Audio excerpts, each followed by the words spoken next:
नमस्कार भाग्यदर्शन कार्यक्रम को आपण मान को बहुत बहुत स्वागत करुच्ची मुझी प्रज्ञा। आज आम कथा कर्कट राशि जो मानकर अच्छी शनि चलन किभली रहिबो। ए शनि चलन आपणकर नवम स्थान को आसीबे। आपण नवम स्थान को आसीबे आपणकर सप्तम एवं अष्टम भावर अधिपति जो माने विवाह कर सारी विवाह को नहीं किछि लगातार अष्टम रे शनि थिले ना दाम्पत्य जीवन जो भली परिस्थिति रे थिला ताठू बहुत बेटर आसीबो। आपणकर पार्टनर आपणकर भाग्य बदलाइबारे आपनको सहाय्य करिवे। बिजनेस आपणकर बहुत भलो हेबो। बिजनेस भलो हेबो। दाम्पत्य जीवन भलो रहिबो। भलो गुरु आपनको मिलिबे। किंतु बेले बेले आपणकर कोनोसी को कार्य ना बहुत किछि आपण करथिबे किंतु श्रेय आउ के नै पारंती। कोनोसी एक रिसर्च फील्ड रे आपण अछंती सेथिरे आपनको आपणकर डेस्टिनी रे पहुँचे।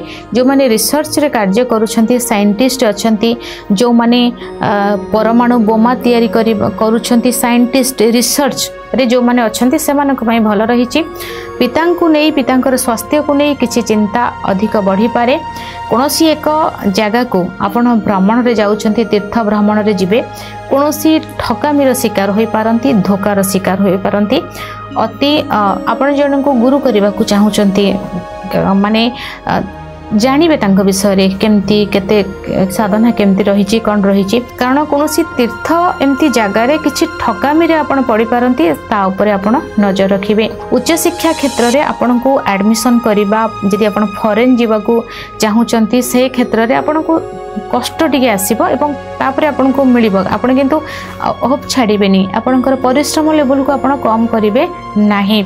इथिरे टिके बाधा आसीबो। विभिन्न समय रे आमे कोनोसी को कार्य आमे करबा को जाउछंती आमे भाबिबा कि हां एटा 2 दिन रे एटा हमर ठीक हे जिवो किंतु 2 दिन पूर्वरु आपणकर सेटा कार्य सरिया पे 2 दिन थिबो आपणक पाखरे गोटे एंती किछि समस्या आसीबो जोटा कि सेटा आ 2 मास लागि जिवो। एही टाइप रे भाव रे कोनोसी शुभ मांगलिक कार्य रे किछि बाधा सृष्टि हेबा एटा रहिबो। कोन करिवे आपण आपणकर 2टा नेगेटिव हाउस टा जाई कि गोटे त्रिकोण रे बसुछंती ठीक अछि। तो कौन हम जो माने सेवा कार्य करुछंती डोनेट करंती बा किछि माने भलो कार्य करबा को जिवे ना सेते बेले आपण समालोचना आपण करा जिवो। आपण गोटे भलो कार्य जेते करबा को जिवे आपण को बाधा दिया जिवो।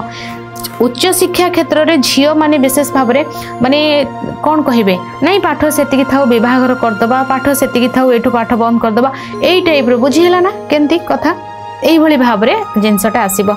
आपण कोन करिवे 45 दिन शनिवार ठारू आरंभ करिवे शुक्ल पक्षर कोनोसी शनिवार ठारू आरंभ करिवे मार्च 29 परे 45 दिन हनुमान चालीसा पाठ करिवे। सूर्यास्त परे किछि खाद्य खाइबेनी बाहर खाद्य खाइबेनी पियाज रसुण आमिष खाइबेनी। सकाळे संध्यारे हनुमान चालीसा पाठ करिवे। बाहर खाद्य निषेध कली झगड़ा अशांति ठारू बहुत दूर रे रहिबे ए उपाय को करिवे एवं प्रत्येक दिन आपण हनुमान चालीसा पाठ करिवे। ये बहुत भलो रहिबो।